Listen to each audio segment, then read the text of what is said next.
Welcome back to my channel நண்பர்கள் அனைவருக்கும் வணக்கம்.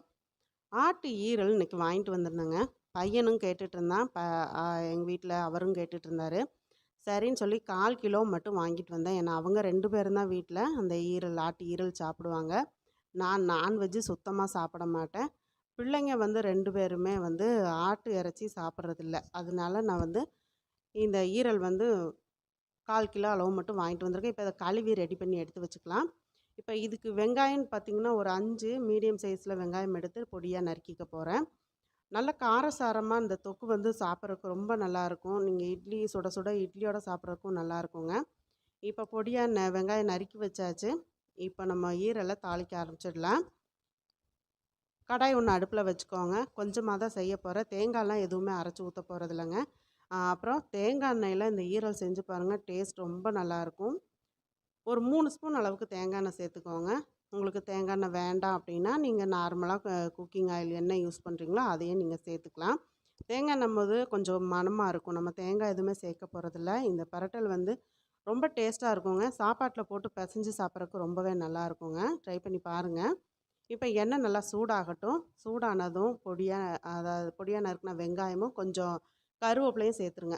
சேர்த்துட்டு நம்ம வதக்கி விட்டுக்கலாம். வெங்காயம் வந்து நிறம் மாறுற அளவுக்கெல்லாம் வதக்கக்கூடாதுங்க. வெங்காயம் வதங்கிறதுக்கு கொஞ்சம் உப்பு சேர்த்துக்கலாம். நீங்கள் தான் நான்வெஜ் சாப்பிட மாட்டீங்களா, அதோட டேஸ்ட் நல்லாயிருக்கும்னு நீங்கள் எப்படி சொல்கிறீங்க அப்படின்னு கேட்காதீங்க. ஆல்ரெடி நான் வந்து நிறைய வீடியோஸில் சொல்லியிருக்கேன். நான் நான்வெஜ் எல்லா இதுவுமே சாப்பிட்டுட்டு இருந்தது தான். இப்போ 1 இயராக நான் வந்து எந்த முட்டை கூட சாப்பிட்றதில்ல. ஃபுல்லாக வெஜ்ஜு ரெசிபீஸ் தான் சாப்பிட்றேங்க. எனக்கு நான்வெஜ் வந்து சாப்பிட பிடிக்காமல் போயிடுச்சு. அதனால் நான் சாப்பிட்றத நிப்பாட்டிட்டேன். இப்போ வெங்காயம் வந்து இந்த பாதி அளவு தான் வதங்கணும். நிறம் மாறுற அளவுக்கு வதங்கக்கூடாதுங்க. இப்போ இந்த வெங்காயம் பாதி அளவு வதங்கினோன்னே தண்ணி இல்லாமல் வடிச்சிட்டு ஈரலை சேர்த்துக்கோங்க. ஏன் அப்படின்னா, நம்ம வந்து இதில் நிறைய தண்ணி ஊற்றியெல்லாம் வேக வைக்கக்கூடாது. இது சீக்கிரம் வெந்துடும். உங்களுக்கு 10 நிமிஷத்தில் இந்த ஈரல் கிரேவி வந்து ரெடி ஆகிடுங்க. அதனால் அந்த நம்ம வதக்கவே ஈரல்லேருந்து தண்ணி விட்டு நல்லா வெந்து வந்துடும். அதனால் நிறைய தண்ணியெல்லாம் தேவைப்படாது. 1/2 ஸ்பூன் அளவுக்கு இஞ்சி பூண்டு பேஸ்ட்டு சேர்த்து விட்டுட்டு, இந்த இஞ்சி பூண்டு பேஸ்ட்டு ஸ்மெல் போகிற அளவுக்கு மீடியம் ஃப்ளேமில் வச்சு வதக்கி விடலாம். வதக்கும் போதே அந்த ஈரலும் சேர்ந்து நல்லா தண்ணி விட்டு வதங்கி வருங்க. நான் வந்து எப்போவுமே ஹோம்மேட் இஞ்சி பூண்டு பேஸ்ட்டு தான் யூஸ் பண்ணுவேங்க. 100 கிராம் அளவுக்கு இஞ்சினா 100 கிராம் அளவுக்கு பூண்டு எடுத்துட்டு 2யும் ஒன்றா கொஞ்சமாக தண்ணி சேர்த்து மிக்ஸி ஜாரில் அரைச்சி டப்பாவில் சேர்த்து ஃப்ரிட்ஜில் ஸ்டோர் பண்ணி வச்சுடுவேங்க. ஆயிலெல்லாம் எதுவுமே சேர்க்க மாட்டேன். இப்போ இஞ்சி பூண்டு பேஸ்ட்டோட ஸ்மெல் எல்லாம் போயிடுச்சு. முடிஞ்ச அளவுக்கு லோ ஃப்ளேமுக்கும் ஹை ஃப்ளேமுக்கும், அதாவது மீடியம் ஃப்ளேமுக்கும் நடுவில் வச்சுக்கோங்க. மஞ்சத்தூள் 1 ஸ்பூன் அளவுக்கு சேர்த்துக்கோங்க. காரம் வந்து நீங்கள் உங்களுக்கு எப்படி தேவையோ அந்த மாதிரி நீங்கள் சேர்த்துக்கலாம். இப்போ வந்து நம்ம அந்த தண்ணி விட்டு இன்னும் பாதி அளவு வேகிறதுக்கு மஞ்சத்தூளை சேர்த்து நல்லா வதக்கி விடலாங்க. இந்த மாதிரி நீங்கள் அந்த எண்ணெயிலேயே வதக்கி விட்டு செய்யும்போது ஈரலில் சில பேருக்கு சொல்லுவாங்க அந்த மாவு மாதிரியான ஒரு ஸ்மெல் வருது அப்படின்னு. ஆனால் இந்த மாதிரி வதக்கி விட்டிங்கன்னா உங்களுக்கு அந்த ஸ்மெல் இல்லாமல் சாப்பிட்றதுக்கு அப்படியே அசல் மட்டன் கறி சாப்பிட்ட மாதிரியே இருக்குங்க. கறி துண்டோட அந்த இது தான் இருக்கும். ஈரலோட டேஸ்ட் உங்களுக்கு கம்மியாக இருக்கும். இந்த மாதிரி வதக்கி நீங்கள் ட்ரை பண்ணி பாருங்கள். அடிக்கடி இந்த மாதிரி கிளறி விட்டுக்கணும். ஏன்னா நம்ம அப்படியே வச்சுட்டோம் அப்படின்னா அடி பிடிக்க ஆரம்பிச்சிடும். தண்ணி எதுவும் சேர்க்கல இல்லையா, இந்த மாதிரி நல்லா சுருண்டு வரும். இப்போவே பார்த்திங்கன்னா ஈரல் பாதி அளவுக்கு வெந்திருக்குங்க. கரண்டி வச்சு நசுக்கி பார்த்திங்கன்னா தெரியும் ஈரல் வெந்திருக்கும். இப்போ மசாலா ஜாமான்லாம் சேர்க்க ஆரம்பிச்சிடலாம். 1/4 ஸ்பூன் அளவுக்கு ஹோம்மேட் கரம் மசாலா சேர்த்துக்கோங்க. ஏன்னா குவான்டிட்டி வந்து 1/4 கிலோ தான். அதனால் அளவாக தான் மசாலாலாம் சேர்க்கணும். அதிகமாக சேர்த்துட்டோம் அப்படின்னா காரில் அடிக்க ஆரம்பிச்சிடும்.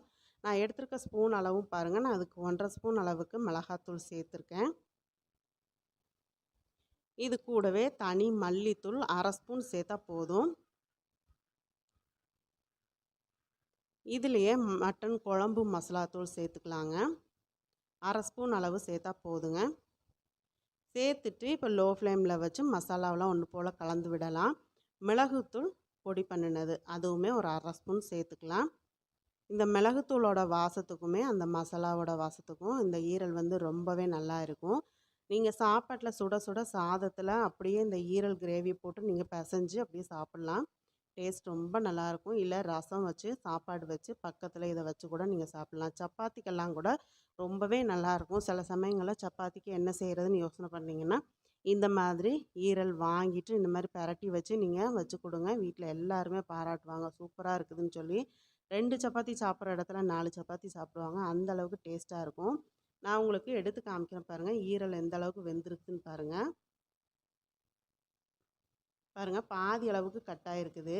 இன்னுமே கொஞ்சம் வேகட்டும். இப்போ ஒரு 1/4 டம்ளர் அளவுக்கு மட்டும் தண்ணி சேர்த்துக்கலாம். நிறையா தண்ணி சேர்த்துற வேண்டாம். ஏன்னா மசாலா சேர்த்ததுக்கப்புறம் அந்த மசாலாவோட ஸ்மெல் போகணும் இல்லையா? அதனால் ஒரு 1/4 டம்ளர் அளவுக்கு தண்ணி சேர்த்துக்கோங்க. உங்களுக்கு இந்த வீடியோ பிடிச்சிருந்துன்னா நண்பர்களுக்கு ஷேர் பண்ணுங்கள். மறக்காமல் லைக் பண்ணுங்கள். தொடர்ந்து சப்போர்ட் பண்ணுங்கள். சப்ஸ்கிரைப் பண்ணுங்கள். சப்ஸ்கிரைப் பண்ணும்போது ஆளுங்கிற பெல் பட்டனோட சப்ஸ்கிரைப் பண்ணிக்கோங்க. அப்போ தான் நான் போடக்கூடிய வீடியோஸ் உடனுக்குடனே நோட்டிஃபிகேஷனில் கிடைக்கும். 1/4 டம்ளருக்கும் குறைவாக தான் நான் தண்ணி சேர்த்துருக்குறேன். ஏன்னா பாதி அளவு ஈரல் வந்து வெந்துடுச்சு, 3/4 பங்கே வெந்துடுச்சு.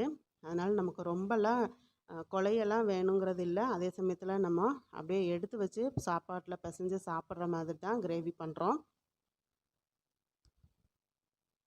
இப்போ நல்லா ஒன்று போல் பெரட்டி விட்டுட்டு இந்த தண்ணி கொஞ்சம் சுண்டுற அளவுக்கு நம்ம ஒரு 5 நிமிஷம் மூடி போட்டு லோ ஃப்ளேமில் வச்சு வேக வச்சுக்கலாம். 5 நிமிஷம் கழித்து ஓப்பன் பண்ணி பார்க்கலாம். சூப்பராக ரெடி ஆகிடுச்சுங்க. மணக்க ஈரல் கிரேவி ரெடி ஆகிடுச்சு. நீங்களும் இந்த ஆட்டு ஈரல் கிரேவி இதே மெத்தடில் ட்ரை பண்ணி பார்த்துட்டு எப்படி இருந்ததுன்னு கமெண்ட் பாக்ஸில் சொல்லுங்கள். நல்லா இந்த மாதிரி பெரட்டி விட்டுட்டு கடைசியாக ஒரு 1/2 ஸ்பூன் அளவுக்கு மிளகுத்தூள் மேலாப்பில் தூவி விட்டுக்கோங்க. பாருங்கள், கரண்டியில் மசிக்கவும் நல்லா துண்டாகிடுச்சு. பாருங்கள், ஈரல் நல்லா வெந்துடுச்சு. உங்களுக்கு இந்த கிரேவி பிடிச்சிருந்தனாலும் நண்பர்களுக்கு அப்படியே ஷேர் பண்ணி விடுங்க. தொடர்ந்து சப்போர்ட் பண்ணுங்கள். இது வரைக்குமே சப்ஸ்கிரைப் பண்ணி சப்போர்ட் பண்ணிகிட்ருக்க எல்லா ஃப்ரெண்ட்ஸ் அண்ட் ஃபேமிலிக்கும் ரொம்பவே நன்றிங்க. மேலாப்பில் கொஞ்சமாக மல்லி இலையை தூவி விட்டுக்கோங்க. தூவி விட்டுட்டு மிளகுத்தூளும் தூவி விட்டு நல்லா கிளறி விட்டுட்டு அடுப்பை ஆஃப் பண்ணி ஒரு 5 நிமிஷம் கழித்து சர்வ் பண்ணுங்கள். சாப்பாட்டோடு வச்சு சாப்பிடுங்க. ரொம்பவே டேஸ்ட்டாக இருக்கும். கட்டாயம் ட்ரை பண்ணி பாருங்கள். பார்க்கவே நல்ல ஒரு கலர்ஃபுல்லாக எந்த ஒரு ஸ்மெல்லும் இல்லாமல், அதாவது ஈரல்னாலே சில பேருக்கு அந்த மாவு ஸ்மெல்லுன்னு சொல்லி தான் சாப்பிட மாட்டாங்க. ஆனால் இந்த மாதிரி நீங்கள் ட்ரை பண்ணி பாருங்கள். கட்டாயம் சாப்பிடுவாங்க. சுவையான ஈரல் கிரேவி ரெடி ஆகிடுச்சுங்க. அடுப்பை ஆஃப் பண்ணிவிட்டு 5 நிமிஷம் கழித்து சர்வ் பண்ணலாம். மீண்டும் அடுத்த ஒரு ரெசிபியில் சந்திக்கிறேன். நன்றி, வணக்கம்.